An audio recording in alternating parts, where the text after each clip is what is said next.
En 1994, Noam Chomsky dijo, si la población permanece desmovilizada, desinformada, apática, entonces las élites pueden continuar con sus programas sin obstáculos.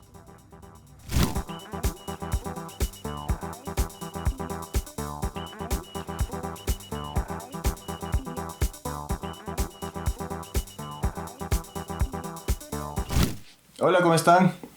Hoy estamos con Pamela Ledesma, periodista, estábamos hablando de eso. Sí, digamos. en BN Periodismo, también es investigadora, cofundadora y presentadora de Ya Nada, y no sabemos cuál es el estatus actual. Hablará. Y bueno, aquí tengo una larga lista de méritos académicos y de formación, en los que iremos profundizando. Gracias. También. Bueno, ahí se hace lo que se puede. Me gusta estudiar, o sea, es algo que siempre me ha gustado. Uh-huh. Y de hecho, como que cuando no estoy haciendo algún curso o alguna cosa, digo, ya es hora ya. Ajá, ¿tienes tiempo libre? No. ¿Te quieres meter a este curso de hacer esto? Sí. Entonces me pasa. Pero, sí. Justo ahora me contabas que vienes de BN Periodismo, ¿no? Estuviste en el noticiero de la mañana. Así es, en el Buenas. En el Buenas. ¿Cómo te llevas con esto de tener que estar siempre pendiente de lo que está pasando, ¿no? O sea, como hablábamos, no estás hablando de cosas muy lúdicas, sino de temas fuertes. Hoy mismo el tema de los 4 niños de las Malvinas, Sinohydro, cómo eso, no sé si afecta o no en ti, más allá de tu labor profesional. Creo que sí, o sea, evidentemente va a afectar de alguna manera, pero creo que hay que tomar la coyuntura en general cuando es fuerte, no esquivarla, sino utilizarla como un motor, y esto lo dicen muchos activistas de derechos humanos también, o sea, lo utilizan como un motor de esa indignación como para ejercer, para buscar un cambio, para ejercer acciones que puedan llevar a ese cambio y guiarnos hacia un mundo que nos parezca más justo, más informado, más, no sé, como hacia una dirección en la que queremos que sea, que evidentemente no es el actual. Entonces creo que ese motor de cambio es muy útil y que esa indignación, esa ira, esa frustración puede ser algo catalizador, en lugar de que solamente sea desde esta perspectiva de voy a dejar de ver noticias porque me hace mal. Algo que sí recomiendo a personas que me han dicho, de verdad es que siento que me afecta la salud mental, me hace mal, me enojo, me frustro, y digo, es normal porque evidentemente, o sea, están pasando cosas indignantes y frustrantes, pero no, que eso no te nuble ese querer empatizar, o que ese privilegio de poder solo apagar la tele, que eso no te nuble, y que más bien invitar a las personas a que utilicen eso como motor de cambio. Y además, y esto es otro, bueno, solo recomendación para las personas que realmente les afecta mucho, y es, bueno, ok, consumen noticias en la mañana. Bueno, pero en la mañana es la hora que yo recomiendo, o al menos no antes de dormir, o sea, que no sea lo último que se ve antes de dormir, y eso puede ayudar un poco, porque así, bueno, también hay como los otros elementos en el día, eso puede ayudar a la salud mental sin tener que desconectarse del todo. Hablaste de un motor, ¿no? De algo que te impulsa. Y siento, y en lo que he podido ver de ti, como que tienes esa llama, ¿no? Y me pongo a pensar, ¿cuándo inició? No sé, cuando eras pequeña, cómo era en tu casa, se hablaba mucho de política, de temas sociales, ¿cómo empieza?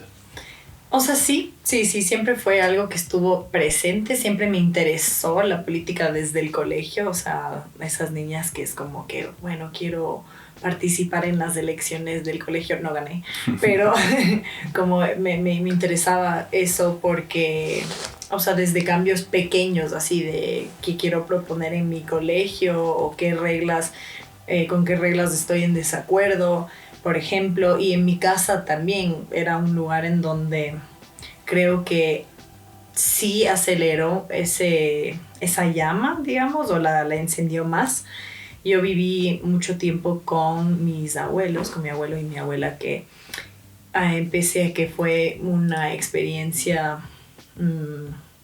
decisiva en mi identidad, sí tuvo sus momentos complicados porque al ser de una generación, de la generación que eran, pues eran bastante machistas. O sea, no hay por dónde más ir, que eran machistas, y muchos de los istas con los que estoy en desacuerdo. Entonces, y yo no optaba por, y mis familiares me aconsejaban, bueno, pero solo di que sí, y tú deja de frustrarte, no entres en discutir con ellos, o ya nada, así tocó, vives en su casa, entonces tienes que aceptar ciertas reglas. Pero para mí era como, no estoy de acuerdo, y estudié ciencias políticas, entonces iba con ellos, o sea, con mi abuelo, por ejemplo, y con algún artículo yo, pero mira, bueno, con él era bastante más... Había mucho lugar para el debate, aunque estuviéramos en desacuerdo, había lugar para esa conversación, y decía, no, pero lee esto, y hablemos de este tema. Y yo tenía, claro, como, no sé, 18, 19 años, entonces fue algo que solo siempre ha estado ahí, que sí, influenciado por una vivencia propia, pero también por, o sea, desde pequeña, que siempre tenía ese interés, y eso solo fue incrementando. Mi mamá siempre decía, porque mi familia es, digamos que está en otra posición política que en la que estoy yo, Uh-huh. y me decía, bueno, es una fase. Y está larga la fase. Sí, está larga la fase, no está acabándose. Entonces, bueno, aquí sigo. Está radicalizándose tal vez. Radicalizar como en el sentido de la palabra, que es una raíz, ¿Cómo? a lo mejor, pero en el sentido de que, porque es como, no sé, esa palabra a veces me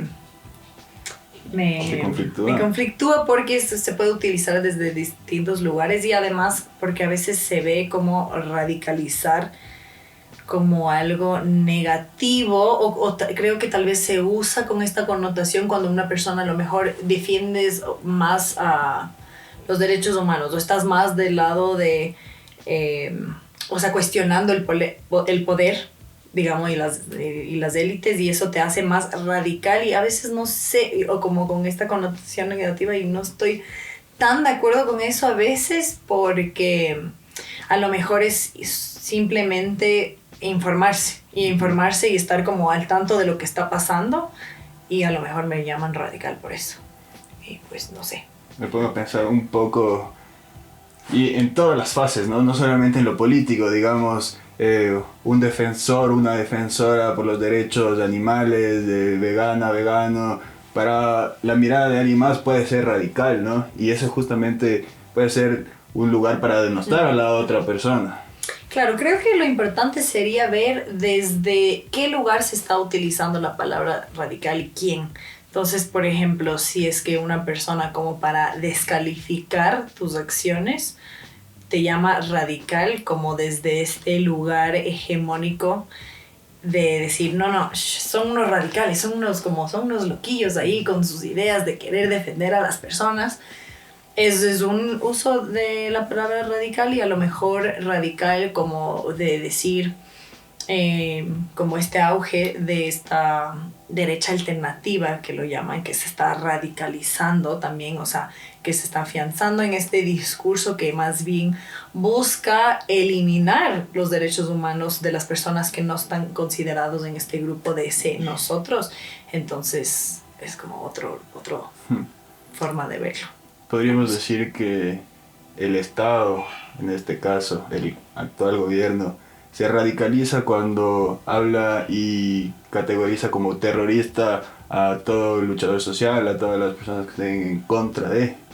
Claro, o sea, definitivamente busca crear y ahondar en ese discurso de los que están conmigo y los que están en contra, y son dos grupos distintos, y pues a cada enemigo que tengo voy a tratar de categorizarlo en ese grupo. Y por eso es tan problemático nombrar y etiquetar a personas defensoras de derechos humanos con una larga trayectoria de estudios, de defensa, como terroristas o defensores de delincuentes. O sea, es como utilizar, o sea, lo hacen con todas las lo hacen conscientemente como para crear esa división entre personas y las personas que pues ven ese discurso o sí, porque es bastante populista el discurso, pueden pues tener estas etiquetas fáciles como para decir, bueno, no piensas como yo, entonces tú también eres terrorista o tú también eres defensor de delincuentes, por ejemplo,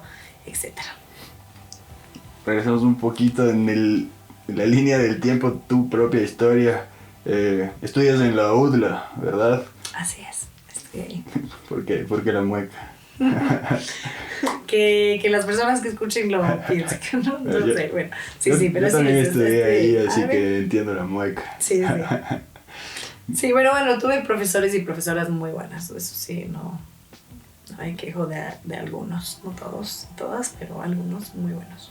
Sigues estudiando y te vas a estudiar a España. Y estudié en España, sí, hice mi maestría en la Complutense, análisis político. Me gustó bastante. ¿De qué trata, digamos, a rasgos modos y no tan burdos tampoco? Bueno, en esa maestría básicamente tuvimos algunas clases que giraban en torno a el análisis electoral, por ejemplo, de cómo hacer un análisis electoral de los sistemas electorales y sistemas de representación, como para poder también comparar en distintos lugares del mundo, para tener creo que una mirada más comparada, más completa. De ahí también tuve algunas materias que nosotros elegíamos, ¿no? Teníamos algunas materias y elegimos lo que queríamos.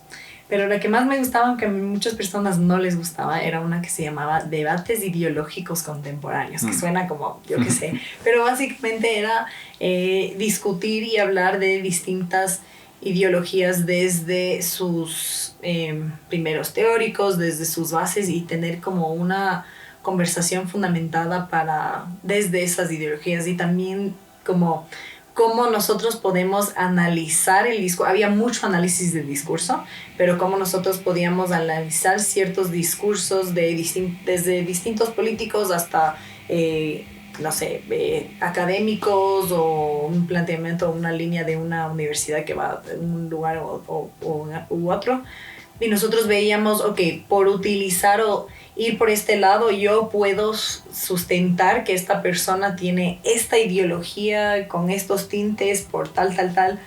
Y eso era interesante, o sea, me gustaba eso. Sin que esta persona lo haya explicitado, como yo soy de izquierda y hablo de tales cosas. Claro, o sea, incluso desde, porque se ha puesto muy de moda decir ni izquierdas ni derechas, sino tal, eso también responde a una ideología. Incluso las personas que dicen no hablemos de ideologías, nada de ideologías, eso es, en sí esa frase no tiene sentido porque no existe la no ideología. La ideología es simplemente los lentes con los que vemos el mundo, y todos tenemos lentes con los que vemos el mundo, no existe tal, sino que ellos van a esto populista de decir eso porque saben que hay muchos votantes que les gusta escuchar eso. ¿Y cuál es la ideología detrás de la no ideología? Es bastante liberal, es bastante populista. Bueno, ya y cada vez más lo dicen personas que a lo mejor tienen sus matices y distintas ideologías, pero sí es bastante populista porque no se reduce a no explicar mi ideología, aunque sí lo tienen. Por ejemplo, hay muchas personas neoliberales que utilizan esa frase, pero es solamente como para tratar de abarcar una mayor cantidad de votantes y decir, no, yo no tengo ideologías. Yo lo escucho y digo, o sea que no tienes una forma de ver el mundo. Uh-huh. Pero bueno. Uno piensa en las ideologías más fuertes, no sé si hay muchos o no, pero sí, y quizás estamos polarizados en la izquierda y la derecha. Para que alguien pueda decir yo soy una persona de derecha o yo soy una persona de izquierda, digamos, ¿a quién tienes que leer? ¿Qué tienes que analizar? Supongo que es algo bastante profundo y difícil de entender y que llevará su tiempo, ¿no? Uh-huh. Pero yo lo primero que quisiera precisar en eso específicamente es que, o sea, sé que las etiquetas al final a veces sirven como para nosotros poder situarnos cuando hablamos. Entonces, yo hablo y digo izquierda o derecha como para simplificar algo y utilizo esa etiqueta porque es más cómoda y la simplifico y es útil a veces. Pero muchas veces no es es insuficiente si es que quiero profundizar, porque realmente, como para situar nuestra ideología política al menos, no es lo único que, no es el único variante que deberíamos ver. Entonces tenemos izquierda derecha, sí, pero de ahí también tenemos, si lo vemos como una gráfica así, tenemos este axis que también es liberal y no liberalismo clásico, sino como desde la ausencia del Estado más bien, y autoritarismo. Entonces tienes como estas diferencias, y por eso muchas personas, cuando se atacan y dicen, no, pero es que no ves, por ejemplo, qué sé yo, Stalin era malísimo porque hubo todo casos de desaparecidos, y otras personas intentan como que diferenciarlos con alguien como Pinochet y dicen, no, pero la derecha es mala por tal. Y es como que ninguno no es que se trata de bien o mal, sino que los dos están como en una posición alta, aunque contraria en izquierda y derecha, pero altos, posicionados como autoritarios. Uh-huh. Entonces, por eso existen gobiernos de un lado u otro que es autoritario. Hay personas que, bueno, prefieren un gobierno autoritario. O sea, esto no es como para decirle a nadie qué pensar o qué no pensar, sino como dónde se sitúan esas ideologías políticas. Y de ahí también, por eso tienes anarquía, pero tienes una anarquía que es bastante capitalista, que puede ser como ausencia del Estado, pero estás en el capitalismo, o tienes una anarquía más de un lado de izquierda, como anarcocomunista. Entonces se diferencian en muchas cosas, pero sí comparten esos dos posicionamientos en una anarquía, o sea, una ausencia de... Entonces eso es como que creo que matizando eso se puede como ver un poco más, y invito a las personas como que a ver qué realmente es su ideología política, no solamente viendo desde izquierda o derecha como tal, sino cuán izquierda o cuán a la derecha, o cuán autoritario, cuánta ausencia de Estado, o sea, porque todas esas cosas van a ayudarnos también a nosotros mismos a orientarnos, no solamente para un voto, sino a orientarnos hacia pensar en qué mundo quisiera ver yo. Y quizá inclusive en la diferencia, ¿no? Y en ver al que supuestamente es diametralmente opuesto, qué cosas nos parten al medio, qué cosas nos igualan, qué cosas seguramente nos darán que estemos un poco más cerca para tener acuerdos, ¿no? Sí, sí creo que puede haber como muchos acuerdos mínimos, pero después de eso siempre me traen en esta paradoja que lo dice un autor que se llama Karl Popper, que habla de la paradoja de la tolerancia. Entonces, claro, hablamos de la tolerancia de estos acuerdos mínimos, y sí, pero hay ciertos espacios en donde no puedes tampoco ser tolerante a lo intolerante. Es decir, si hay una persona que busca eliminar a las personas LGTBIQ+, por ejemplo, nosotros no podemos ser tolerantes de esa intolerancia porque buscan eliminar a esas personas. Entonces muchas veces esas personas que son directamente fascistas quieren esa aceptación. Por ejemplo, entramos en un dilema y dicen, pero tienen que ser tolerantes, pero están buscando la eliminación de todo un grupo de personas. Entonces, en ese caso, no podemos ser tolerantes a esa intolerancia, por ejemplo. Entonces, esa es como que la problemática, la única problemática en la que encuentro en los acuerdos mínimos, que sí, o sea, digo, sí, totalmente, pero hay estas excepciones en las que no. ¿Y qué encuentras en él o la intolerante? Digo, puedes ver a la otra persona y pensar, estas son las cosas que le lleva a ser intolerante a las cosas que yo creo que no puedo resistir.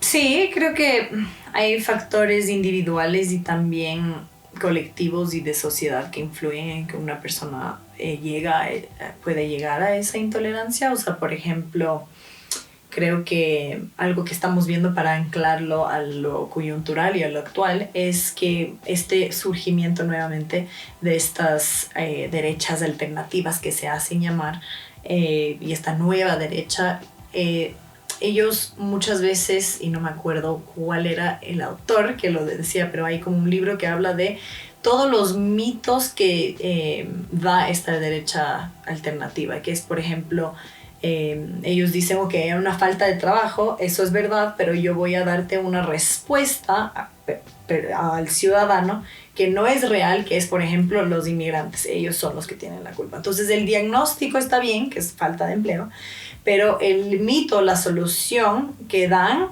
alimenta como esta división, a la ira, al miedo, y te doy como respuesta inmigrante. O sea, tienes que ayudar a odiarle a esa persona que está al lado tuya, y eso es como que lo que empieza a radicalizar a muchas personas, porque finalmente desde una forma bastante efectiva y simple, no digo que esté bien, sino que sí es efectivo en su forma de llegar a las personas.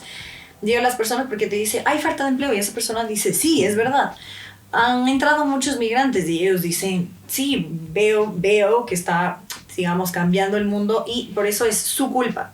Ahí está como más desde este mito. Y este autor como que lo pone desde varias aristas, y creo que esas son algunas de las formas en las que personas se radicalizan, por ejemplo, porque sí sienten ese miedo, porque sí apelan a emociones reales. O sea, no es que 100% falso todo, sino saben diagnosticar los miedos, y solo que nos presentan soluciones que no son las adecuadas, o que son divisoras, que les convienen, obviamente.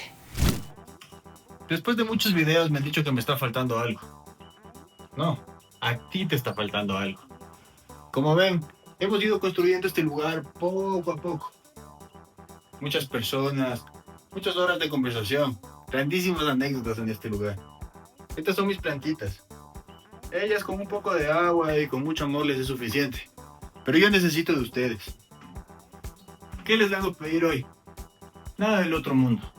Si les gusta lo que hacemos, suscríbanse al canal, activen la campanita, déjame un like, un comentario. Si crees que a alguien más le puede gustar, compártelo. Puede ser que no te guste nada de lo que estamos haciendo. También me lo puedes decir. Poco a poco he sentido cómo el poder de la comunidad nos ayuda a crecer. No te molesto más. Te agradezco mucho por el apoyo. Ahora te dejo seguir con el video. Y para seguir con ese caso práctico y en coyuntura, uno quizá puede analizar que las 3 primeras preguntas del referéndum y consulta popular apelaban un poco a eso, ¿no? A la inseguridad, a que la gente está cansada de los políticos y todos esos ganchos que fueron puestos ahí, pero termina en un final feliz, digamos, ¿no? La gente también tiene olfato y se va dando cuenta de las cosas que pasan. Claro, o sea, sí creo que, y por eso el discurso de muchos gobiernos, o sea, podemos analizar el del actual, pero de muchos gobiernos alrededor del mundo, siguen esta lógica. Entonces, nosotros porque eso hacen al final, mucha comunicación, y entonces dicen, ok, ¿cuál es la preocupación número 1? Y esto es desde hace algunos años en Ecuador, y es la inseguridad.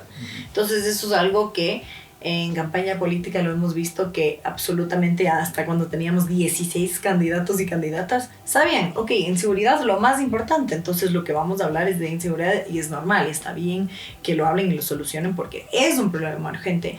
Ahora lo que pasa es cuáles son esas respuestas que nos van a dar, y muchas veces esas respuestas ya allá a nivel mundial nuevamente carecen de sustento, carecen de un plan de política pública, carecen de un proyecto de cuál es la forma en la que vamos a lograr esto, sino únicamente se quedan como en las palabras ambiguas, en esos sentimientos, y es como, si votas por mí, entonces la inseguridad se va a ir porque solo, qué sé yo, sin ningún fundamento. Que sin ningún fundamento de bala a todos. ¿Cuál es el fundamento teórico de que eso? Y pues no hay. Entonces, y bueno, también se aprovechan muchísimo y hay muchas personas que hablan esto de la posverdad. Y esto de la posverdad es, nosotros igual utilizamos mensajes que sabemos que no son verdades, no son comprobables, pero que apelan a nuestro sesgo cognitivo, entonces a lo que sentimos, a lo que queremos creer. Entonces por eso es tan efectivo este tipo de mensajes, porque le escucho a esta persona y dice lo que quiero creer que es verdad, aunque no hay ningún tipo de sustento de nada. Entonces es complicado. O sea, lo veo y claro, es verdad que desde la carrera, así como en el trabajo como periodistas, hay muchos momentos en los que indigno y me frustro, pero al mismo tiempo digo como creo que sí es importante poder analizar y ver ese discurso tanto como para una persona individual, no caer en eso, pero también como para decirle al colectivo, mira, hay este trabajo que está pasando y por eso le doy mucho crédito a los medios digitales independientes, porque creo que tienen un rol fundamental en eso, en tratar de mostrar ese lado que no se quiere ver desde los medios hegemónicos y desde el poder, digamos, institucional mayoritario, porque pues no están cooptados por eso en primer lugar, y también porque no tienen este interés al no ser cooptados por ellos y no recibir dinero de las élites. Entonces obviamente el periodismo digital independiente no tiene ese interés de yo quiero seguir ahondando en este mismo discurso que sé que divide a la gente, sino quiero como mostrarte, mira, esto está pasando, quieren dividirnos, estas soluciones no tienen ningún sustento, y por eso el fact-checking también me parece un trabajo increíble, porque te dicen y te muestran como ciudadanos, estos son los pasos para seguir, como para uno decir, ok, ¿cómo yo compruebo? O sea, no es de créeme a mí porque yo lo dije y soy chévere, no, sino, mira, estos son el paso a paso para que tú en tu casa, desde tu compu, puedas entrar y ver cómo lo que dicen no es real. O sea, no es que porque estoy de acuerdo me cae bien o mal, sino que no es real, no tiene sustento. Entonces, pues eso. La investigación, la metodología te lleva a una credibilidad, ¿no? Hablabas de los medios digitales, ahora estás trabajando en BN Periodismo. ¿Cuál crees tú que ha sido su rol, sobre todo dentro de la última campaña, ¿no? No digo por el no, porque bueno, han presentado los argumentos y han tenido muchas visualizaciones. Por ejemplo, esto que hicieron en la oficina con Mauro Andino y Susana Añasco es un video súper reproducido. Bueno, han estado dentro de la vocería y de la divulgación, ¿no? de política, de sociedad. ¿Cómo ves ese rol que han tenido? Bueno, yo sé que como medio de comunicación no es que se posicionaron por un lado u otro, sino que, por ejemplo, en el mismo debate que eso lo desarrollaron mis compañeros, pero ese debate sí hubo una persona por el no y por el sí. Lo que creo que pasó y por lo que a lo mejor se podía ver un poco más tal vez desde el medio, y esto bueno son mis palabras, no sé si es que ellos estarán de acuerdo o no, pero bueno, yo me hago cargo de mis palabras, pero yo lo que creo es que como al final del día en la campaña específicamente votar por el sí, al final las personas no sabían por qué estaban votando exactamente, porque no podían saberlo sino después de votar. Por ejemplo, en la pregunta de la constituyente no podíamos saber hasta no votar, y entonces era un poco más difícil fundamentar esa postura porque no sabías sobre qué. O sea, incluso en el debate, cuando yo veía el debate, por ejemplo, de Mauro Andino con Susana Añasco, era un poco más difícil para Susana, creo yo, fundamentar el sí en la constituyente, porque al final habían algunas preguntas como, por ejemplo, ¿cómo vamos a hacer con tal cosa o tal problema? Y es como ella al final no lo podía saber al 100% porque no se sabía cuáles iban a ser, cómo se iba a ver esa nueva constitución. O sea, teníamos a veces algunas luces que presentaban los ministros de gobierno o el ministro de Interior o el mismo presidente, pero igual seguía siendo poco claro. Entonces esa ambigüedad creo que influyó en que el no era más sólido para muchos expectantes que veían, porque al final como que sí tenían, ok, pero tengo una norma actual que puede ser imperfecta en muchos sentidos y puede tener formas en las que tiene que mejorar, pero al menos tengo esta base en la que esto es así por tal. ¿Y cómo te ibas dando cuenta que se desarrollaba, digamos? Yo me empecé a dar cuenta que mucha gente que votó por Daniel Noboa y que inclusive creo que volvería a votar por él, iba diciendo, creo que esta vez no, como justamente esas vocerías débiles, pero también hubo muchísima campaña ciudadana, ¿no? Muchísima gente movilizándose con un teléfono, con lo que tienes, y ahí me parece que se sintió mucho la diferencia de esa campaña orgánica, ¿no? Sí, totalmente, estoy muy de acuerdo con eso. No, el no es que tenía el rostro específico de un político, no se trataba mucho de eso, sino de, sí, ciudadanos, y a mí me parece muy valioso porque, claro, obviamente el hecho de que haya una sobreinformación y una sobrecarga de información en Internet tiene su lado negativo, y es que obviamente hay mucha desinformación, sí, pero este lado positivo que vimos en este caso es cómo ciudadanos se interesan y mata este pensamiento de que a las personas ya no les interesa la política o que a los jóvenes no se involucran.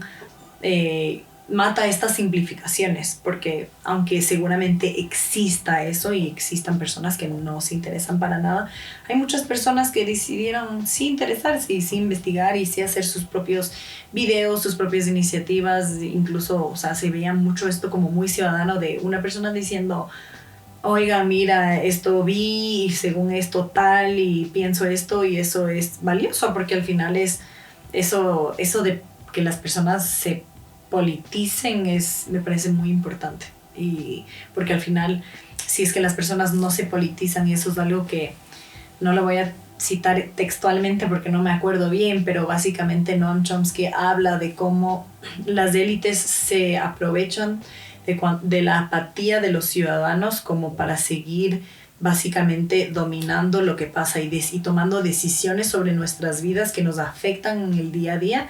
Y creo que esto es demostrar que eso, al menos en ese momento, en ese momento no era así. Entonces los ciudadanos sí se estaban involucrando, y eso me parece pues valioso, porque así evitamos ese discurso y que eso pase. ¿Qué cosas hacen que justamente tengamos la apatía por lo político? Digamos, quizá la misma palabra política y la connotación que se da es una visión sobre los políticos o sobre el qué hacer político, pero no quizá en un ambiente, en una atmósfera que engloba a todas las acciones que hacemos, sí, ¿no? Sí, totalmente. O sea, yo creo que es también útil para la clase dominante, o quien esté en el poder. Más que la clase dominante, quien esté en el poder es bastante útil para la persona o el grupo de turno que tenga el poder, que nosotros sigamos pensando que la política es algo negativo, es una palabra mala y sucia. Es beneficioso para esas personas porque así, mientras nosotros pensamos eso, y por ende, y por pensar que es tan negativo, nos alejamos y tenemos esa apatía, ellos siguen dominando y siguen tomando las decisiones, y muchas veces cosas que deberían escandalizarnos lo logran hacer como sin mayor reparo, sin mayor protesta, porque se aprovechan de eso. Entonces creo que mientras antes dejemos de ver a la política como esta palabra mala y palabra sucia y nos involucremos en ella, mejor, como decir, o sea, de reapoderarnos de esa palabra, de que es algo que existe y permea todos los ámbitos y que es nuestro en definitivo, y eso nos va a ayudar como a alejarnos de esa apatía. Y creo que esa apatía viene porque sí, es verdad, vemos a muchas cosas terribles pasando, obviamente la corrupción o el dolor, el sufrimiento, hay tantas cosas que muchas personas creo que lo ven y de ahí dicen, ya no quiero, entonces me alejo porque me hace mal, y de ahí ese querer evitar esa frustración y ese mal momento en el día a día, que es difícil, o sea, que todo el mundo tiene sus problemas y todo, llega después de la apatía. Pero siento que si es que logramos como cambiar ese chip nuevamente y seguir en este momento de ese cambio, entonces ya no va a ser traducida apatía, sino va a ser como un reapoderarnos de lo que siempre debe ser de las personas, y pues con justa razón. Y quizás es un buen momento, ¿no? Digamos, capitalizando un poco toda esta acción ciudadana que hubo. Pero ¿qué cosas más son políticas? En tu vida, por ejemplo. Todo. He visto que eres... Todo. que has sido imagen de algunas marcas, por ejemplo. ¿Cómo convive justamente ese accionar político con algo que quizá podríamos verlo como más mercantil? Bueno, sí, lo mercantil también es político, en definitiva. O sea, también desde qué marcas decidimos apoyar, por ejemplo. Entonces, sí he estado en algunas campañas publicitarias de algunas marcas independientes que apoyo. Y creo que eso también es algo político, o sea, decir como que decido apoyar esta marca independiente, por ejemplo, o desde fotógrafos también que son amigos, amigas, pues también es como una decisión que puede ser política. Entonces, pues, esa es una forma de verlo, pero sí creo que absolutamente todo es político, o se puede ver el trasfondo político de ello. Por ejemplo, hoy en el Buenas Buenas estamos hablando justamente ahora que se acercan las fiestas, estamos hablando del tema de las viudas. Sí. Y para algunas personas a lo mejor puede no ser algo muy político, o tal vez cuando toman la decisión de solo quiero plata y ya, sí, pero sí se puede, o sea, se puede como dejarlo ahí desde ese lugar menos profundo, digamos, pero también se puede analizarlo más allá, o podemos decidir también ver el trasfondo, o cómo decido yo participar en esta festividad. Puedo decidir participar desde un lugar más desde cuestionarme como hombre, si es que quiero, de cómo decido utilizar este espacio, de qué es lo que pienso yo de los cuerpos, y si es que yo me siento como más libre bailando con ropa corta, o como mujer, o como lo que la sociedad interpreta como mujer, me siento más libre o más liberado. Entonces, ¿por qué es eso? O no sé, como que escarbar un poco, si es que quiero también participar desde lo que la sociedad impone como ser el macho alfa y superviril. A lo mejor no quiero participar desde esas masculinidades, y a lo mejor es una forma o un momento como para revisar la masculinidad que decido ejercer. Pues es una pregunta válida y se puede hacer, y creo que es una forma de politizarlo. Hay muchas personas que dicen, ay no, qué pereza, es solo una fiesta, no sé qué, pero o sea, sí, se puede igual festejar esa fiesta y también hacerse una pregunta. O sea, no le huyamos a hacernos preguntas. Creo que eso también es problemático. Estuvo súper interesante el debate que estaban teniendo acerca de las viudas, y me podía pensar justo hoy, bueno, yo hago mucho contenido de fútbol, he metido muchos entrenadores, etcétera. Mi audiencia, no como si fueran muchos, pero tiene mucho que ver con el fútbol, mucho ambiente de machismo, mucho ambiente de que ni siquiera nos podemos preguntar ciertas cosas. Y este tema del que tú hablabas, de si es que yo siento que ese es un momento para liberar mi cuerpo y sentirme impune, no sé si es que llegamos a hacernos realmente esa pregunta. Pero sería interesante. O sea, me refiero que sí invito a que se haga. La pregunta es súper interesante, pero hay un camino súper difícil para llegar a que sea esa pregunta. Sí. Y bueno, estaba viendo también tus estudios en género. Igual el fútbol y bueno, yo no soy muy, perdonada, pero no soy, o sea, no soy muy de deportes, pero de hecho tuve en una de mis clases de la maestría de geopolítica, hablábamos mucho de este vínculo de la política y el deporte, y de cómo, por ejemplo, o sea, solamente una esfera de eso es cómo muchos poderes hegemónicos, por ejemplo, invierten mucho en deporte, porque así ellos también tienen una forma de poder blando, de este poder como que no es el poder duro que vemos como con ejércitos, sino este poder blando que es de este poder cultural que tiene distintas expresiones e influye en las personas indirectamente. Entonces, por ejemplo, el fútbol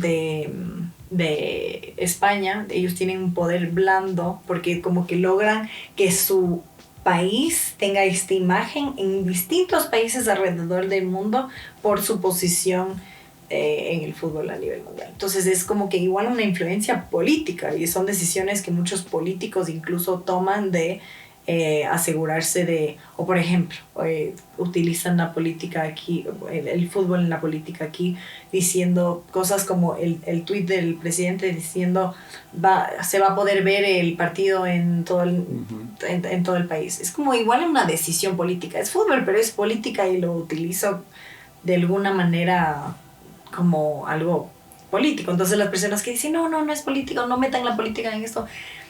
Queramos o no, la política está en todo. Cada vez que te quejas de que hay un bache en la calle es política. Cuando vas y no sacas un turno en el hospital, eso es política.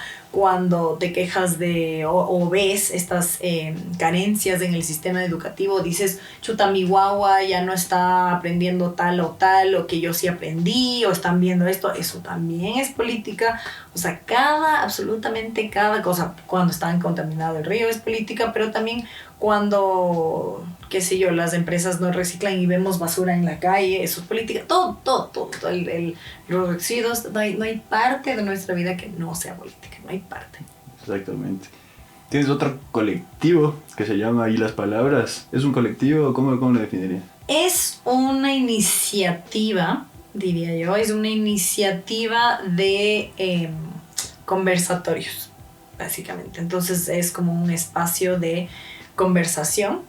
Esto empezó en el año pasado, como hace un año y pico. Entonces empezó como eso, como una forma de como que ya no querer sentir la política o la conversación solamente desde lo digital, sino desde un lugar de sentir que las personas nos vemos y desvirtualizamos el encuentro y las personas sí tienen como, a veces han sido como eventos un poco más pequeños, un poco más grandes, desde muchos lugares y aristas y desde ese espacio de iniciativa de conversatorios he intentado encontrarle o hablar del lado político de muchas esferas. Por ejemplo, he tenido un conversatorio sobre la moda y la política y de cómo la moda es algo profundamente político y sus raíces políticos.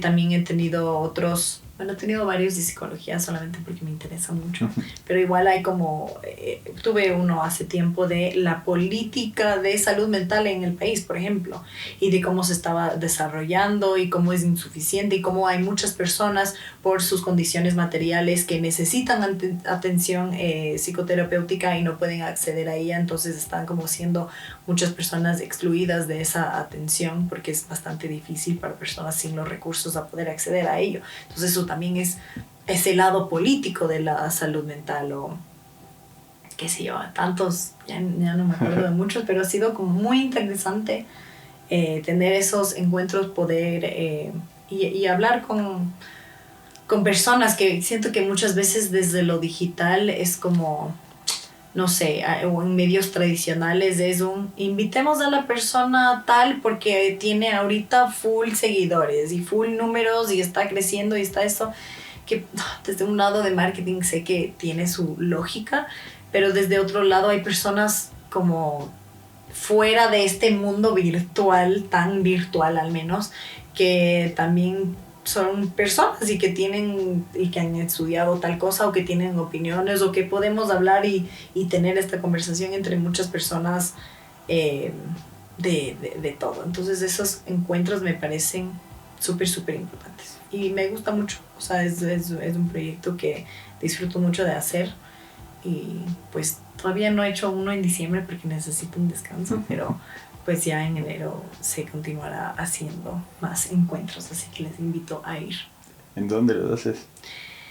En distintos lugares, he hecho algunos en Zíngaro, que es un espacio cultural, he hecho varios en Casa Palenque, he hecho algunos en uno que se llama Simbiosis, he hecho también en Apuhuasi, Entonces son diferentes espacios culturales que también me parece interesante ir cambiando de espacio cultural o ser en distintos espacios culturales, porque siento que los espacios culturales y la gestión cultural igual es un lugar en donde que es súper difícil en Ecuador llevarlo a cabo, pero al mismo tiempo es tan importante porque es uno de las formas en las que tenemos estos encuentros, y esos encuentros y la vida nocturno, el espacio de ocio, es también una forma como para que una ciudad esté más viva, y que una ciudad esté más viva y que haya planes es algo que indirectamente, o sea, a veces no lo vemos, pero es también algo que influye en la seguridad.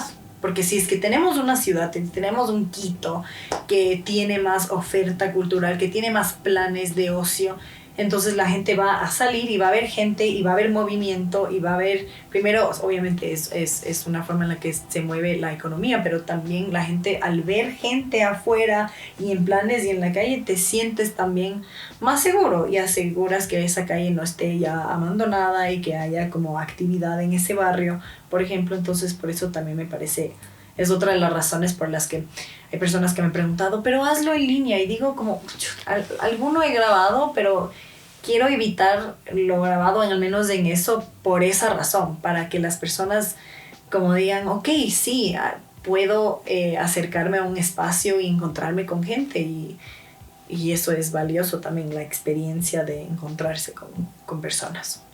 En lo asambleario, ¿no? En estar juntos, en esto quizá un poco que responde a la lógica de las artes vivas, ¿no? Que es un acontecimiento, pasa en ese momento y es irrepetible, y no hay otra forma en la que puedas ser parte de esta conversación si no estás aquí, si no te movilizas. Exacto. Sí. Hablabas del ocio, y también es como una mala palabra, ¿no? Y también lo se siente así, aunque no lo es. Tenemos pero derecho al ocio. Es súper necesario para seguir creando.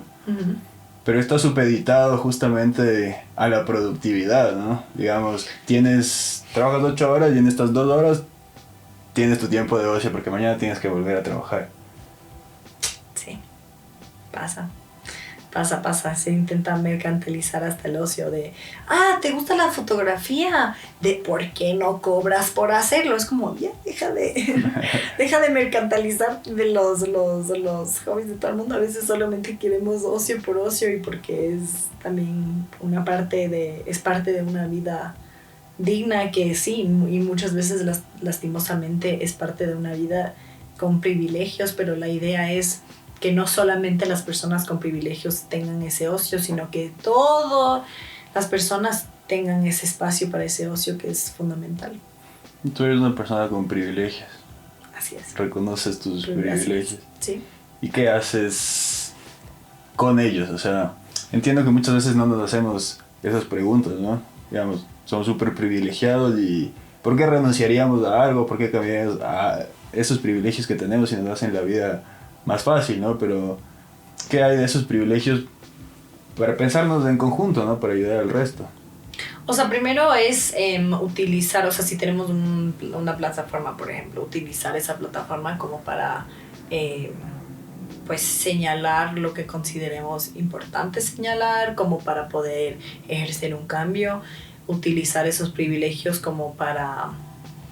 O sea, yo creo que hay muchas personas que posicionan los privilegios como este lugar de tienes privilegios, entonces deberías renunciar privilegios como para que las cosas sean más justas. Y creo que más bien el enfoque debería ser tengo estos privilegios, entonces la idea no es como que la gente tenga menos privilegios, sino las personas que no las tienen o que no tienen el acceso a oportunidades, que no tienen este espacio como para tener ocio o como para poder tener estos espacios, o para poder, por ejemplo, acceder a psicoterapia. La idea no es que las personas dejen de ir porque tienen ese privilegio de ir, sino las personas que no la tienen puedan acceder a. O sea, eso es como un mundo más pleno para mí, desde mi manera de verlo. Un mundo más pleno es que las personas que no tienen ese acceso lo tengan, no que las personas que sí la tienen la dejan de tener. ¿Explico? Entonces de eso creo que, y desde mis privilegios creo que puedo hablar con otras personas que considero que tienen mis mismos privilegios de eso mismo. O sea, que la idea de un mundo más justo no es que las personas te quiten lo tuyo, sino de que esas otras personas que no lo tienen lo tengan y que es perfectamente compatible y que es, o sea, no es porque esas personas ahora lo van a tener, te van a quitar a ti, no funciona así. Y esa quizás es una doctrina social, ¿no? Sí. Y si uno lo piensa como en esa apropiación de discursos, cuando hablamos de un régimen socialista o comunista, muchas veces desde el otro lado es justamente eso, ¿no? Que te van a venir a quitar lo que tienes. Tienes 2 vacas, pues ya vas a tener solo una. Entonces, esa apropiación, ¿no?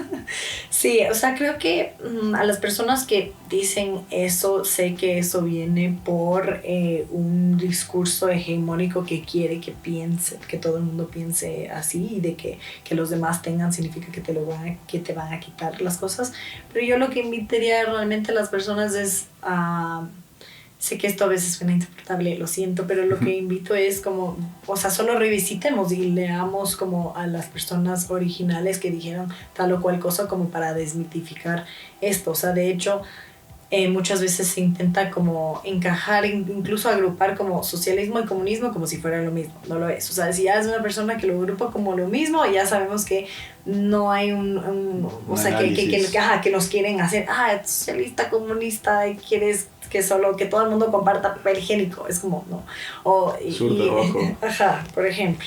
Pero en realidad, desde el planteamiento, incluso, ya, o sea, ya la gente ya también lo tiene como decir una mala palabra. Ya dices Marx y ya es una mala palabra, Dios mío. O sea, no, esa persona quiere que todo el mundo compartamos papel higiénico. No, incluso el mismo Marx, si es que lo revisitamos, sin miedo y sin que eso signifique algo negativo, sino es solamente leer un teórico que fue importante en la historia. Esa misma persona, nunca habló de eso. O sea, hay una distinción entre esos dos tipos de propiedad. Hay la propiedad individual, que es, por ejemplo, que tú tengas tu teléfono y no busca que te lo quitan. Eso es falso. Solamente como para aclarar eso es falso.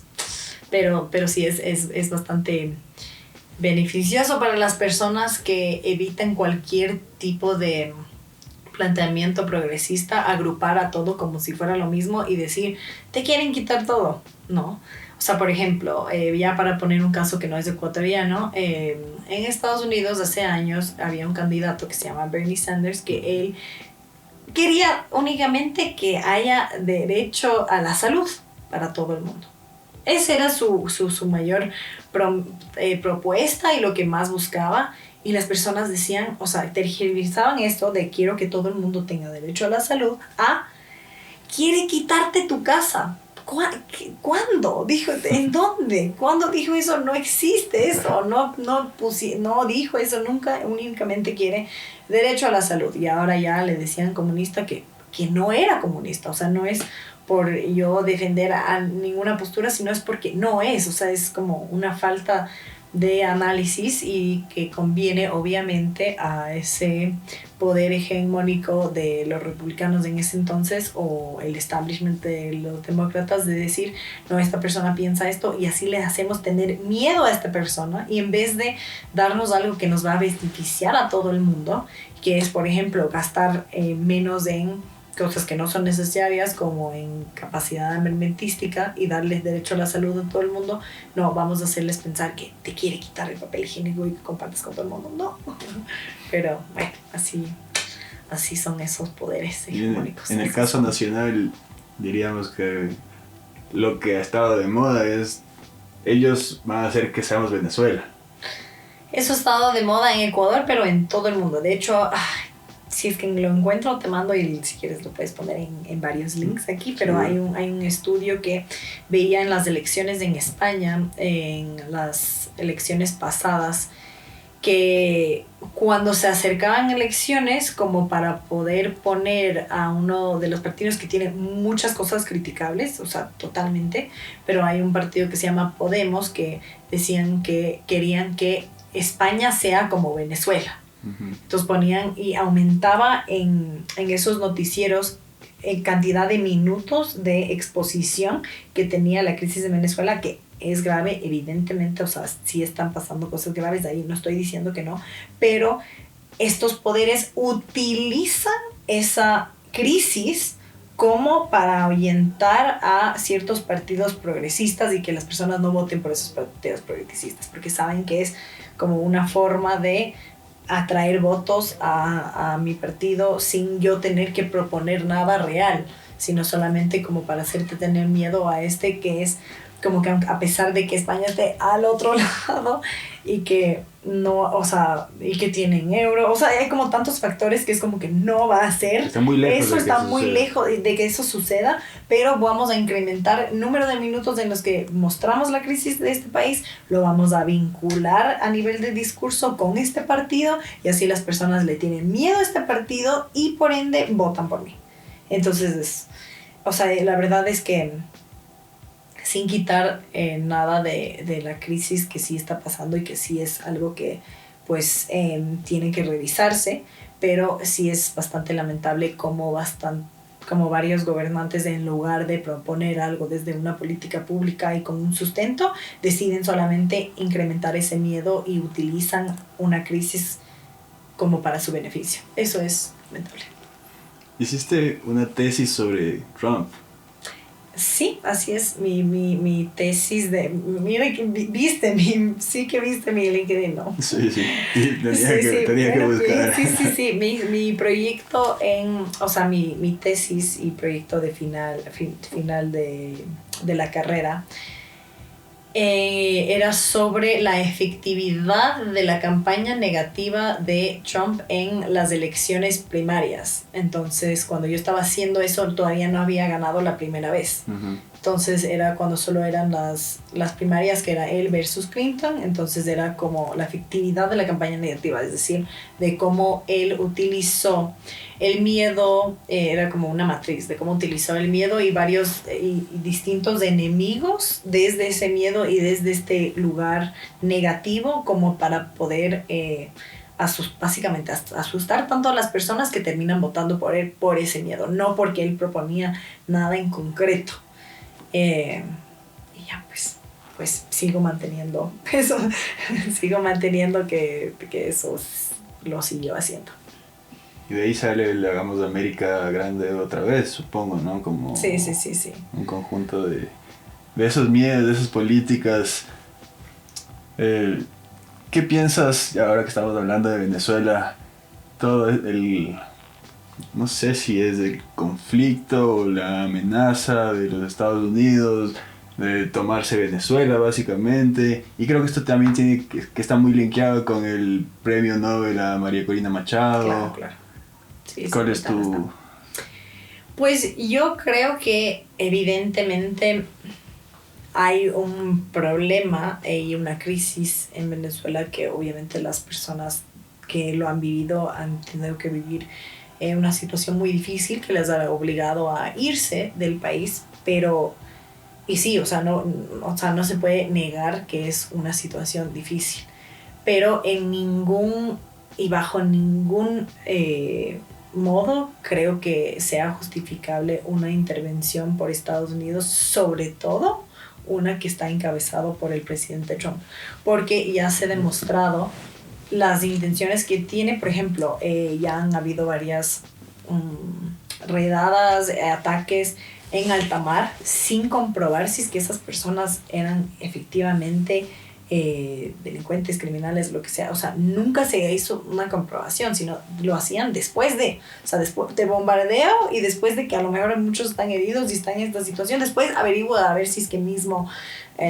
tenían estos indicios o no. Son videos desechables, eso es súper preocupante porque ellos deciden al final quién vive y quién muere, y eso es muy grave. Y también porque una intervención de Estados Unidos no es gratuita, obviamente buscan y tienen intereses, eso, y hay una pero amplia evidencia de varias intervenciones o intentos de intervención alrededor del mundo de los Estados Unidos que realmente no es que buscaban esa liberación del pueblo, sino que buscaban recursos económicos, era una posición geopolítica. De hecho, en Irán, el presidente Bush ya al final solo decían, tenemos que asegurarnos de que ellos no sean dueños de sus recursos, de sus recursos petroleros, punto.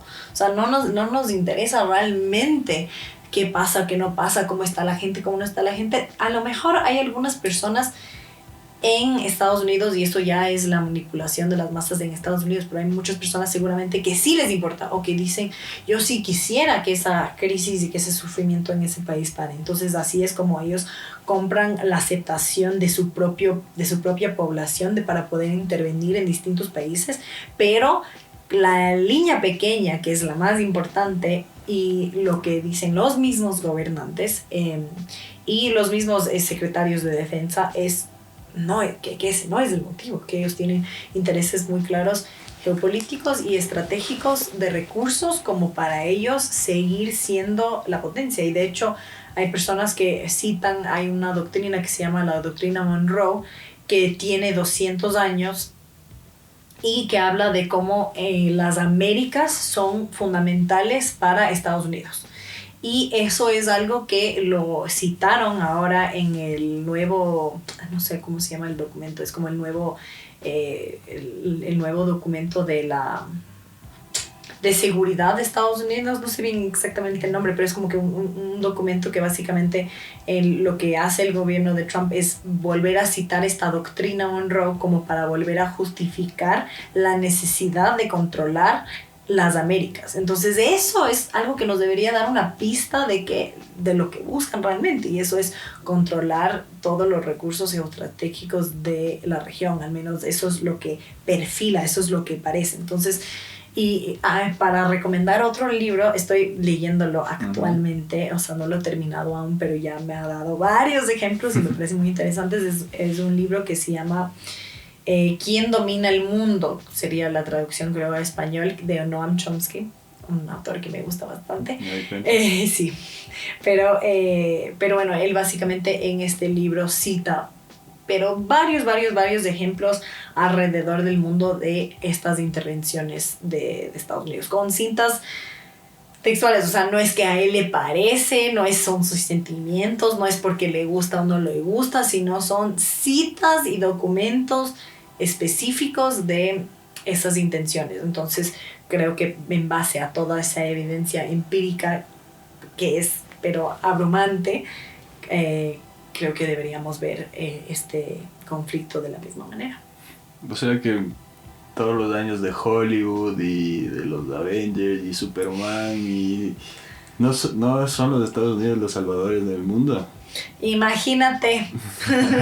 Pero de hecho el cine, y esto me acuerdo que lo hablábamos, o sea, en una de mis clases también lo hablamos, o sea, de cómo el cine también es profundamente político y tiene también para los Estados Unidos y desde Hollywood esta intención geopolítica y de poder blando, o sea, de cómo yo puedo influenciar en el resto del mundo y también en mi población, como para mantener esta imagen política de mi propio país, de que sí somos los salvadores. Entonces Hollywood ha sido una herramienta pero valiosísima para los Estados Unidos de mantener esa imagen de que yo salvo el mundo.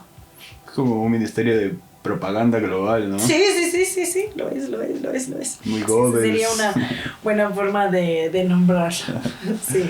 Y por eso las redes sociales de hecho han sido tan valiosas para muchas personas, porque ahora uno ve como muchas entrevistas de pie, por ejemplo, que preguntan a personas que viven fuera de los Estados Unidos, en Europa, por ejemplo, y les dicen, ¿quisieras vivir en Estados Unidos? Y ellos dicen, de niño o de niña, siempre era mi sueño, porque lo veía en las películas y se veía como este lugar como tan wow, y ahora y después ellos mismos se dieron cuenta de cómo eso fue propaganda de Hollywood, y que ahora con TikTok o con medios digitales informales o ciudadanos uno puede ya ver la realidad un poco sin toda esta cosa fantasiosa propagandística, y dicen, Dios mío, o sea, ¿puedes creer que en Estados Unidos las mujeres tienen legalmente aunque muchas empresas lo dan, pero legalmente tienen la cantidad de 0 días de derecho a la maternidad. Sí.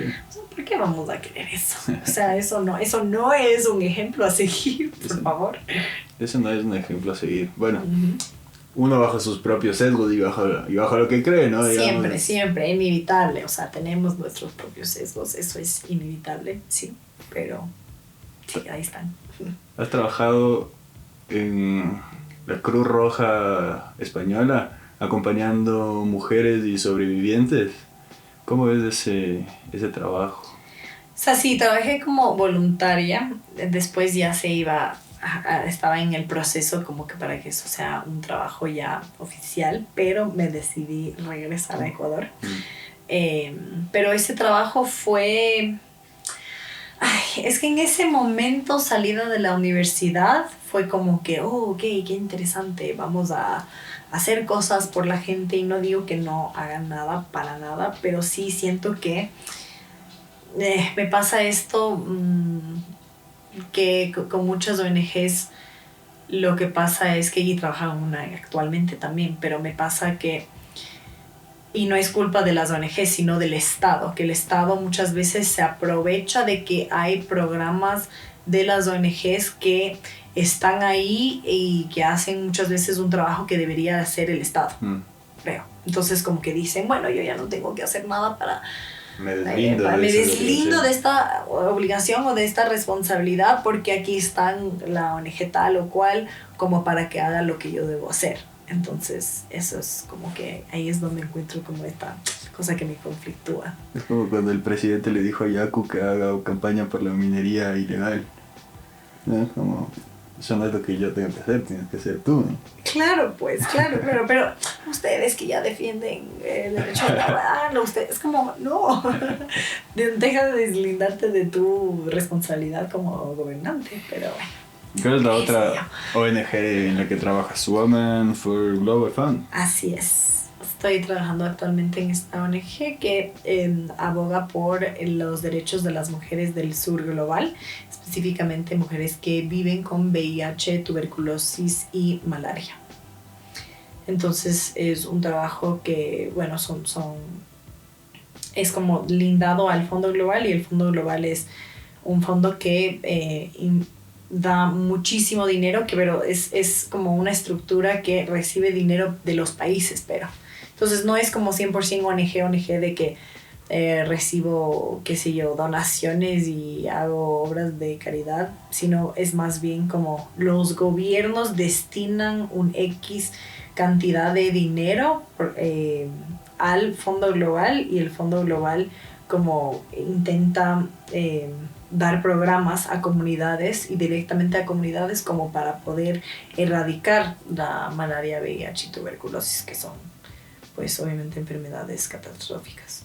¿Todos los países o qué países hay un acuerdo? No todos, pero hay como muchos países donantes que tienen más recursos y que dan a países que necesitan más, y hay algunos países que tanto dan como reciben recursos del Fondo Global, pero sí, la meta final es erradicar esos 3 programas, pero como pasó con el USAID, Estados Unidos recortó bastante de su presupuesto al Fondo Global, al USAID, y bueno, para muchas personas es sí, pero ¿por qué tienen que dar dinero para esto? Pero al final del día es como que dices, bueno, en el sistema actual y cómo están configurado todo, pues sí son programas que significan vidas de muchas personas. Entonces el hecho que eso ya no exista significa programas que se aseguran que muchas personas pues sigan vivas.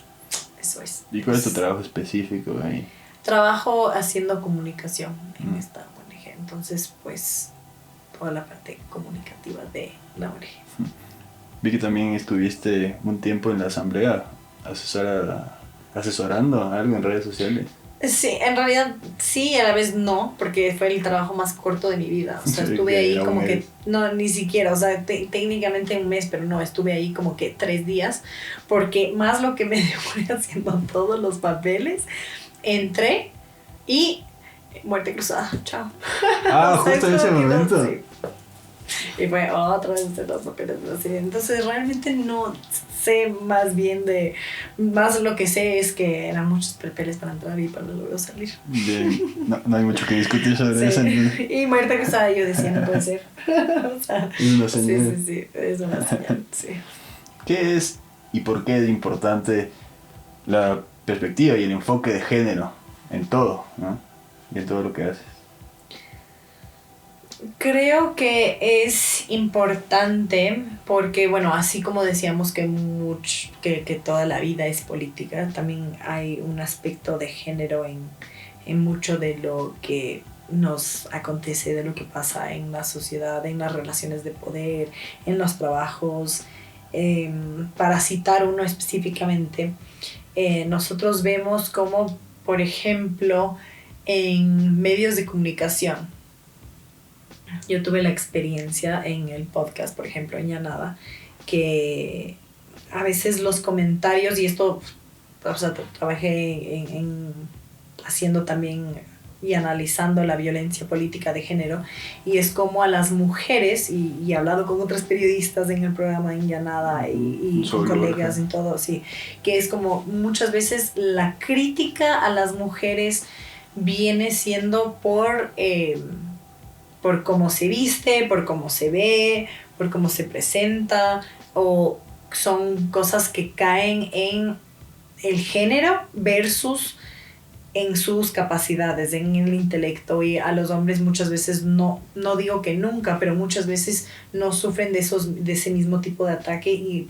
sobre todo a ese nivel, o sea, no se les está analizando ni su vida personal, sexual, apariencia, y por eso es como hay esta otra dimensión de esa violencia política de género. Yo no estoy diciendo que las mujeres sean exentas de si es que una mujer es corrupta y tuvo actos de corrupción, pues dile corrupta, o sea, o dile que fue incapaz de llevar un gobierno, o etcétera. Eso es completamente válido, porque al final son las capacidades, aptitudes, y eso está bien, pero no como que seguro estuvo con tal, o que su vida sexual, o cómo se ve, o que es gorda, fea, alta, flaca, lo que sea, o que baja de peso, o que su pareja es tal. Es como son todos estos como lupas que te están como observando desde todos otros lugares, que me parecen, o sea, que no pasa con los hombres, y eso es algo que, bueno, ha sido sustentado y fundamentado a nivel teórico, y esto lo podemos ver en muchos campos de... Bueno, hay mucho... podría haber mucho que decir sobre ese tema en cada... Sí.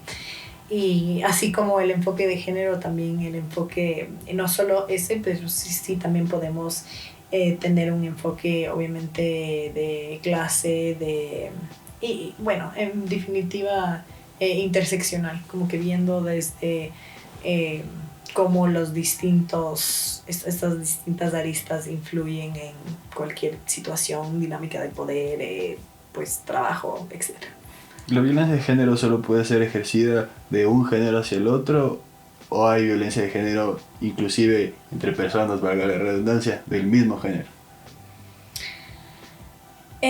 La violencia de género creo que es algo un poco más complejo como para reducirlo únicamente a eso, porque sobre todo porque también hay una diversidad de identidades sexogenéricas. Entonces creo que lo más apropiado sería como analizar, pues, caso por caso y a nivel sociedad, a nivel más amplio. Pero sí, ahorita sí me siento como un poco más en un momento de mi vida en la que intento también ver desde esa interseccionalidad, y no solo desde el género. No estoy diciendo que el género no sea importante y no sea un enfoque válido, sino que siento que intento ver, o quisiera tratar de ver desde más aristas, más problemáticas. Sí. Bueno, te lo preguntaba sobre todo por el tema que tuviste con la ex vocera del presidente, ¿no? Que te dijo como, hijita chiquita, bonita, vaya a enterarse bien de las cosas. Claro. No considero que eso fue violencia de género. Okay. O sea, porque al final, o sea, la vocera del gobierno, o sea, pues, lo que creo que fue evidentemente El rol de la vocería del gobierno en nuestro país es uno que imita bastante la vocería del gobierno de Estados Unidos. O sea, es tal cual copia, y la vocera de gobierno de Estados Unidos lo que hace es evitar muchas preguntas.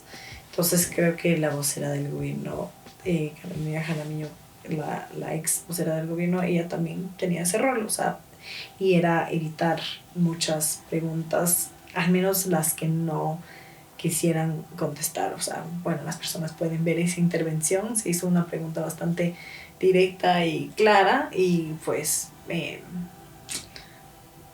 y no hubo una respuesta muy contundente o específica como para contestar la pregunta que sí fue específica. Sí. Eso. Sí. Pero eso es habitual, digamos. Ok. Red de politólogas. También participas en ella. ¿A qué se dedican, digamos? Uh-huh. La red de politólogas es una red que la fundó, que se fundó en Argentina, me parece, y tiene como también una célula muy grande en México y está en varios países. Entonces, eso lo fundó Flavia Freidenberg, que ella fue profesora aquí en Flaxo y ahora es profesora en México, y hay como en varios países esta red de politólogas que lo que busca es, por un lado, creo que lo que busca es visibilizar que hay mujeres politólogas, porque la política ha sido un espacio tradicionalmente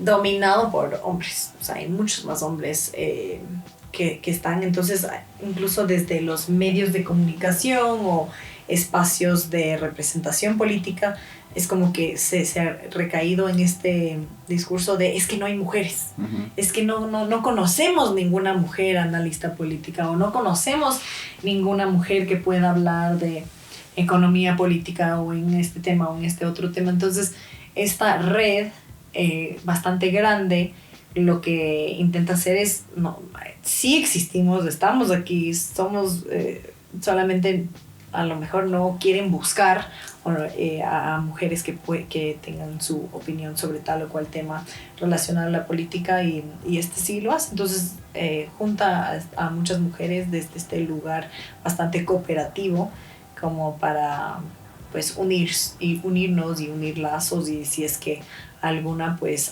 necesito a alguien en Ecuador que hable de tal tema, entonces dicen ella que está en nuestra red, y pues qué sé yo, es una red de facilitar eso en ese sentido. Así que bien, me parece un trabajo bastante interesante el que ha hecho Flavia en ese sentido. Bien. Hace un par de años empiezas ya nada el podcast, ¿no? Así es. ¿Cómo ha sido esa experiencia? Esa experiencia fue, la verdad, bueno, muy divertida, porque pues había este lugar entre el humor y la política, que bueno, obviamente en este podcast soy muy distinta a aquí ahora, que es como bueno, otro tipo de conversación, pero era divertido y a mí me gustaba, y la idea inicial siempre fue, ¿cómo llevamos sabiendo, obviamente, que hay muchas personas que están desconectadas de la política, que no se quieren enterar, que les pasa esto que hablábamos antes de que no quiero saber nada, me cansa, me hace mal? ¿Cómo llego a estas personas con política, pero desde este lugar, desde que nos reímos también, y que y también tenemos diferentes entrevistados de todo el espectro político, como para también recordarnos, y a mí también me ayudó a recordar como con muchas personas de que a lo mejor no estoy de acuerdo a nivel ideológico, o no estoy de acuerdo con cómo buscaría o esta política pública, pero al final es una persona que también tiene su canción favorita de karaoke, y que también tiene su plato favorito, y que tiene que ha tenido su ruptura amorosa y que lloró por tal cosa, o que también tiene su familia y sus gustos y su ocio, y es como que recordarnos que muchas veces desde los medios o desde, por ejemplo, la misma asamblea, que nos presentan a personas que están ahí y se odian y se pelean y no sé qué, pero que después comparten muchas, que comparten bastante, sí, que claro. bastante horas de su vida y que también incluso intereses, o con esta persona que a lo mejor yo pensaba, ay no, y que la detesto porque está lo cual, pero a lo mejor tengo algo en común con esa persona también. No sé, fue interesante poder humanizar un poco ese lado y llegar a personas desde ese lugar un poco más de humor. Pero al mismo tiempo con política, o sea, la política siempre fue como que algo que seguía siendo transversal y existía, y bueno, ese proyecto ya no existe, no sé, no voy a decir que nunca va a volver a existir porque no sé, pero no, pero al menos de momento no, porque pues a nivel económico ya no podíamos sostenerlo, o sea, sí pudimos en un momento y ya dejamos de poder hacerlo, y pues ya, y ahora ya cada uno de nosotros está como un poco con otros proyectos, y no hay como ningún rencor, porque a veces se cree, ay, sí, se acabó ¿quién se peleó con quién? ¿Dónde está el chisme o el drama? No hay chisme, no hay drama, solamente a nivel, o sea, ya no podíamos sostenerlo económicamente, eso sería básicamente todo. Te llevo el rol de negocio, por así pensarlo, ¿no? Yo también me encuentro en las mismas, y uno se va dando cuenta de cosas, ¿no? De cómo funciona el algoritmo, de la monetización, de los views, de todas esas cosas un poco esquizofrénicas, ¿no? Sí, todo ese lado. Te metías en eso, es algo que te importaba. O sea, es que sí, no, o sea, para mí era importante igual la conversación, que las personas saquen algo del episodio, de aprender algo. Para mí eso era lo más importante. Para mis compañeros también era muy importante, obviamente, que se diviertan, lo cual era como un buen balance, creo, porque yo estaba más enfocada en lo uno y en lo otro, pero a veces ellos también, como no, yo sí quiero que la gente aprenda esto, y yo estaba como un poco más informal y suelta, y así soltaba mis chistes y cosas, pero después obviamente sí importaba eso, porque decíamos, ok, si es que yo quisiera dedicar más tiempo a esto, eso implica que yo sacrifique mi tiempo en otra cosa que sí me da de comer, y entonces eso significa que esto sí tiene que traducirse a eso, y en un punto sí daba algo y parecía como que iba a seguir creciendo, pero después ya no, y ya no era, como que ya no lo podíamos sostener económicamente, entonces ya fue eso. Entonces fue como que bueno, ya no hay, y ya se dispersó un poco. Siempre pienso... Y pasa.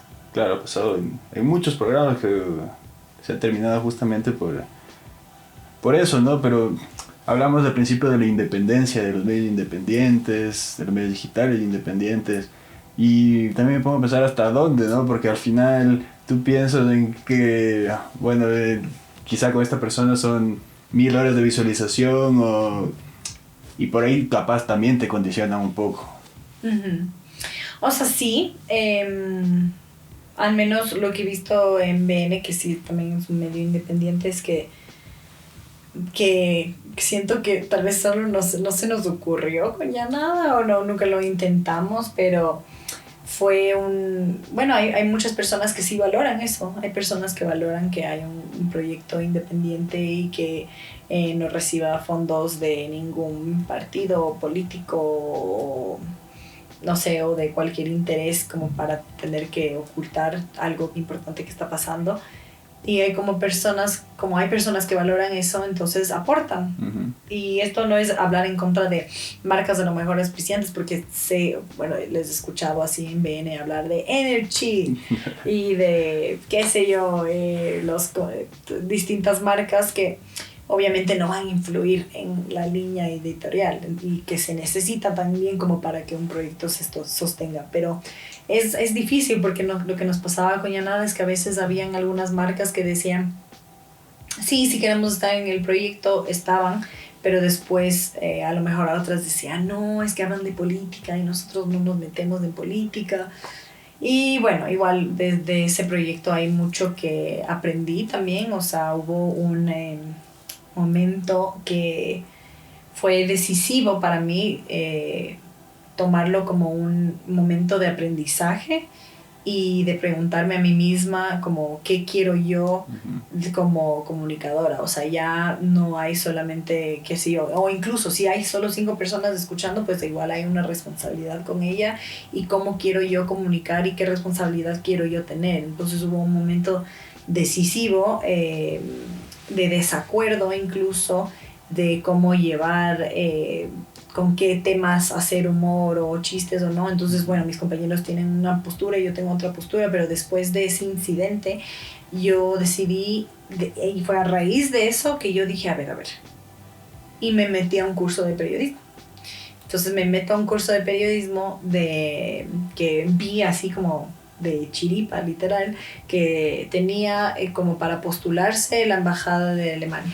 Entonces dije, la embajada de Alemania en Quito. Entonces dije, bueno, pues, ok, quiero hacer las cosas mejor, quiero ser más responsable, quiero tomar el rol de comunicación, sí, a veces ligero, a veces con humor, pero sí con responsabilidad.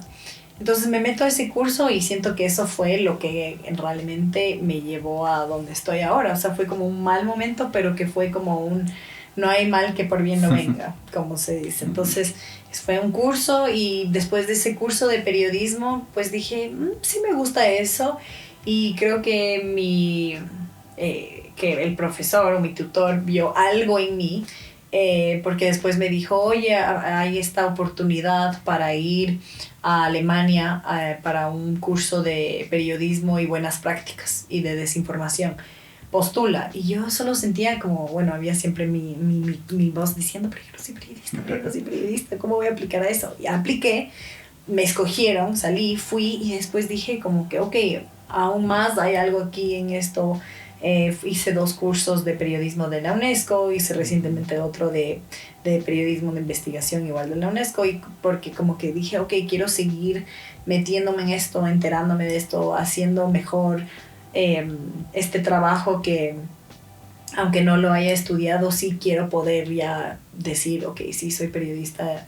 Y después, bueno, salió lo de BN y al inicio, pues el primer mes de BN yo estaba tan nerviosa. O sea, había algunos episodios en los que incluso como que leía, ya no podía leer y decía, es que no, necesito locución, no sé leer, no puedo leer en voz alta, esto de modular la voz y como que tantas cosas que uno después ve que son importantes para poder comunicar y ser comunicador. Aún no hago ese curso de locución, perdonarán, pero sí son como cosas que uno se plantea y digo, ok, quiero ir mejorando todas estas cosas pese a que, qué sé yo, o sea, no sé si es que en qué trabajo estaré después, pero al menos ahora me interesa esto y quiero hacerlo la mejor manera posible. Y a veces, bueno, sí tuve como los comentarios de, oh no saben leer, y yo así, es verdad, me retiro, pero no, es como okay, tomarlo esas críticas como críticas constructivas, como lo pasó con el podcast y decir, ok, sí, estuvo mal, está bien, acepto esta crítica, hicimos mal, nos equivocamos para mí y voy a hacer algo al respecto. O en esa vez, ok, estuvo mal, no leí bien, es verdad, y ahora estoy leyendo, bueno, no todas las noches, pero intento leer cuando puedo en voz alta. Y así como, bueno, pues voy ejerciendo esto y mis compañeros igual. El Israel me dio como unos buenos tips y dije, ok, ese es buen tip, es verdad, pero a veces igual hay ciertas palabras que me cuestan, pero bueno, ahí lo voy trabajando y es así, un proceso y eso también me gusta. Bueno, y estás rodeada de periodistas, ¿no? Digamos, también... Ahorita sí, bueno, al menos con ellos sí, pues sí, ellos sí son todos periodistas y es como también interesante aprender de ellos, obviamente. Y yo desde el inicio y le seguiré diciendo, yo pues cualquier crítica lo tomaré de esa manera y constructiva. O sea, vine aquí como que no desde un lugar de, ay, yo ya sé todo, yo soy lo máximo, sino, no, o sea, vengo aquí y gracias por la oportunidad y aprenderé lo que pueda y si me equivoco, pues me equivoqué y intentaré mejorar en lo que sea que es eso. Y sí, siento que al menos, bueno, mi mamá que siempre me ve, ella me decía, sí, ya estás mejorando en tus preguntas o en tu fluidez, como que ya se te nota versus el primer episodio en el que estuve ahora, como que ya no me pongo muy nerviosa en la entrevista porque es como que solo sentía esa cosa de no sé, que a veces nuestras voces internas, Sí. ¿no? Como que no eres periodista, la vas a cagar, no vas a hablar mal, y me pongo así tensa cuando en otra situación, porque, bueno, al final ya nada, también eran entrevistas, pero era otro formato, Sí. o sea, yo pensé, bueno, sí, de poder y va a ser como tal vez así, pero no, es distinto, no era ya nada, no era en vivo, no tenías como los comentarios de la gente al mismo tiempo, que a veces como, qué sé yo, el ojo público a veces a uno le puede poner como, sabes que está siendo observada, qué sé yo, y que son 15 minutos, son temas más coyunturales, más serios. Bueno, en Ya Nada también éramos con los invitados, muchas veces antes de hablábamos un poco, se rompía ya un poco el hielo, estábamos muchas veces tomando una cerveza o tomando un cóctel o algo, y eso, bueno, quieras o no, al invitado o invitada también estaban como más sueltos y se sentían más como tu amigo, tu amiga, aunque no lo eran, pero en ese, era más informal. Entonces eso también, y eso también a una también, pues yo también estaba más informal también, y era, entonces era como otra dinámica, pero pues igual me gusta lo que estoy haciendo ahora y lo que se está aprendiendo, y esta otra dinámica, sí me gusta. Igual tampoco es que ven ese así, que bestia, hiper serio. Sí. Hay un espacio también como para eso informal, pero sí es otra dinámica, y nada, pues aprendiendo y me gusta. Seguro. Tienen a Andrés Burbano, uno de los fundadores de BN al principio, ¿no? En Ya Nada. Y tú le dices, tú le dices como que les gusta mucho, que te gusta mucho el canal y que lo sigues. Y me ponía a pensar, ¿será que lo manifestaste, vibraste lo suficientemente alto? O eras, obviamente, ¿no? Eras un perfil que ya se iba postulando para este medio, que, bueno, también supongo que para ti debe haber sido difícil entrar o que ya estaba establecido. O sea, al inicio sí lo pensé, obviamente, como que hay esto ya establecido, hay como que tiene su nombre, hay supongo una presión, y creo que por eso obviamente en el primer episodio estaba tan nerviosa, pero nada, o sea, como que yo les dije, bueno, o sea, yo estoy aquí para aprender y estoy como motivada, y bueno, a veces es bien temprano, entonces bueno, hoy por ejemplo estaba bien cansada, hoy tuve otro episodio que también es como que bueno, sin muchas horas de dormir estoy un poco cansada, pero sí les digo como, ok, yo intentaré hacer lo que puedo, y pues y yo le dije a Israel, bueno, ok, ¿cómo edito para sacar yo el corte de los clips para yo subir a redes sociales después de mis entrevistas?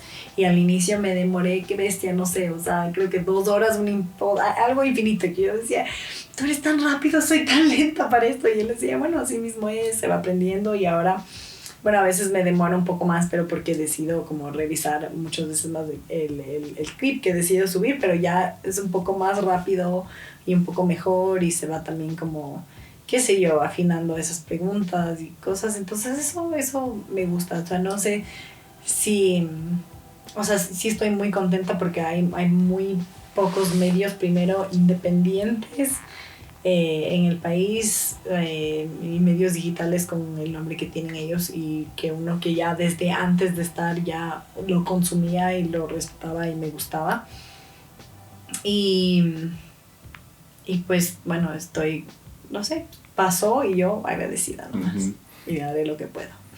Bueno, a mí me gusta mucho del medio como que se devela el mecanismo, no es de esta comunicación vertical del presentador en el super estudio en el que imparte el conocimiento hacia los demás. Creo que a mí me gusta y me llama mucho la atención justamente eso, ¿no? Que son personas haciendo algo en la práctica, incluso se los nota produciendo en ese mismo momento. Entonces eso me parece que es algo que acerca mucho. Cuando la gente así sí se equivocan, pero ya un milisegundo ya están, Alonso.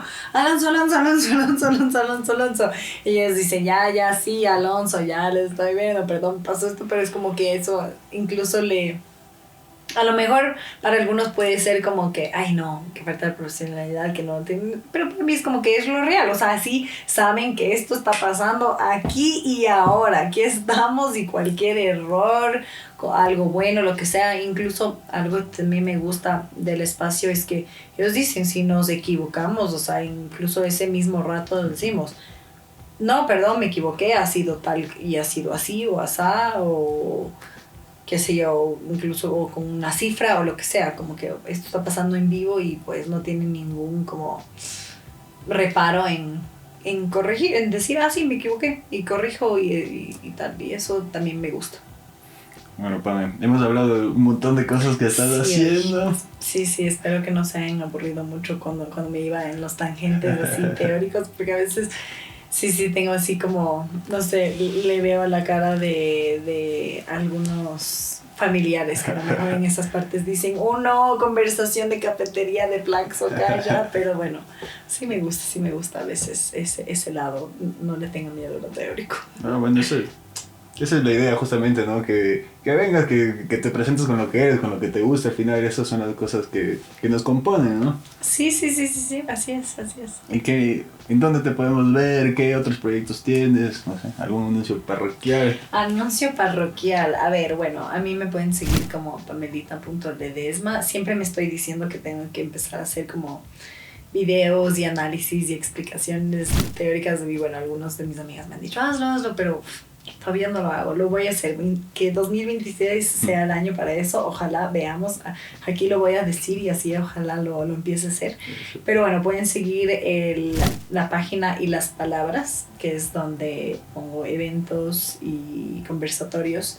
Así que les invito a venir porque es como un espacio muy chévere de conocer también gente. O sea, después he estado en muchos de esos conversatorios, a veces llego así cansadaza es de noche, pero estoy ahí, me anima, y después lo que más me gusta y me anima es como que ver después a personas que deciden asistir ese día y que se conocen entre ellos gracias a un tema que les interesó ese día, como que y siguen hablando de política después de que ya terminó, y eso para mí es como bien, siguen hablando de política incluso después de que se terminó esto un jueves por la noche. O sea, es como, y me gusta ver como no es real esto de que a la gente ya no le importa la política. Es como digo, no, sí, ahí están conversando y conociéndose, y eso para mí es muy grato. Así que les invito a seguir las palabras y los eventos que se harán.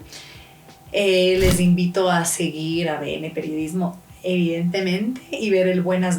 A mí de momento me pueden ver ahí los martes y los viernes en la mañana. A veces hay cambios, pero generalmente será martes y viernes por la mañana. Y ya, y nada, a ver cosas, a conversar, a politizarse y qué sé yo, tener ocio, a hacerse preguntas, al debate. Invito mucho al debate. Incluso si están completamente en desacuerdo con todo lo que dije hoy, pues déjenlo en los comentarios, conversamos, y de eso también se trata. Así es. Pablo, te agradezco mucho. Muchas gracias por la invitación. Chao. Chao. Chévere.